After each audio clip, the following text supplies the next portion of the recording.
Dans une petite ville au bord de la mer, vivait Nora, une jeune fille passionnée de dessin. Chaque matin, elle s'asseyait sur la jetée avec son carnet pour dessiner les vagues, le ciel et les bateaux qui passaient. Elle rêvait d'un amour simple mais profond, un amour qui ne trahit pas. Un jour, alors qu'elle dessinait, un morceau de papier glissa jusqu'à ses pieds, porté par le vent. C'était une lettre sans nom, écrite avec une encre presque effacée.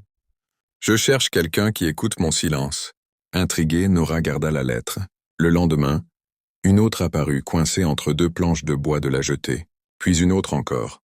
Chaque lettre parlait d'amour, de solitude, de rêve et d'un cœur qui attendait. Elle finit par répondre. Elle écrivit à son tour une lettre qu'elle déposa à l'endroit où elle trouvait toujours les autres.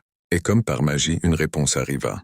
Ainsi commença une correspondance secrète. Nora et cet inconnu partagèrent leurs peurs, leurs espoirs et leurs cicatrices. Sans se voir, ils se connaissaient déjà mieux que quiconque. Mais un doute rongeait Nora. Qui était-il? Était-ce un homme marié? Un vieux poète solitaire? Un simple voyageur de passage? Un soir d'été, alors que la lune éclairait la mer, une lettre plus courte que d'habitude arriva. « Si ton cœur le veut, viens demain au lever du soleil. Je serai là sur la jetée. » Nora passa la nuit à hésiter, son cœur battant. À l'aube, elle se rendit sur la jetée. Là, adossé au mât d'un bateau, se tenait un jeune homme au regard timide. Dans sa main, il tenait le même carnet qu'elle. C'était Elias, un marin revenu de longs voyages.